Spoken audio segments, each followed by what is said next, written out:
ভারত কিংবা পাকিস্তান কোন দেশের সাথে বাণিজ্য নিয়ে সংকট নেই, বাংলাদেশে মানুষের স্বার্থ এখানে মুখ্য বলে মন্তব্য করেছেন বাণিজ্য উপদেষ্টা শেখ বসির উদ্দিন। বাণিজ্য উপদেষ্টা বলেন, যুক্তরাষ্ট্র যে এক বেশি শুল্ক আরোপ করেছে সেটি প্রধান উপদেষ্টা নিজে দেখভাল করছেন। পরিস্থিতি বিবেচনায় অর্থ উপদেষ্টা নিজে আগামী সপ্তাহে যুক্তরাষ্ট্র যাচ্ছেন বলেও জানিয়েছেন তিনি। দেখেন, আমরা স্বল্পোন্নত দেশ হিসেবে WTO ফ্রেমওয়ার্কে আমরা এই ধরনের শুল্ক আমাদের উপরে আন্তর্জাতিক আইনে প্রযোজ্য হওয়ার কথা নয়। এবং আমি বলেছি যে আমাদের যে প্রধান সম্পদ, আমাদের প্রধান উপদেষ্টা, ওনার যে আন্তর্জাতিক গ্রহণযোগ্যতা সেটাকে আমরা কাজে লাগাবো এবং লাগাচ্ছি। শুধু লাগাবো না, আমরা লাগাচ্ছি।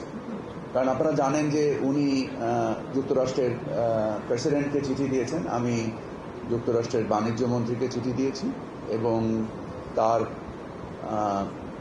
যদিও এটা বৈশ্বিকভাবে ওনারা সিদ্ধান্ত নিয়েছেন, আমরা আশা করি যে আমাদের যে প্ল্যানে আমরা আগাচ্ছি এই কারণেই আমরা ওনাদের সাথে সংশ্লিষ্ট হয়ে সরাসরি বোঝার চেষ্টা করছি যে আকাঙ্ক্ষাটা যেহেতু মৌলিকভাবে বাণিজ্য ঘাটতি কমানো, এবং আমি নিশ্চিত যে যুক্তরাষ্ট্র উপলব্ধি করে যে এটা একদিনে সম্ভব নয়।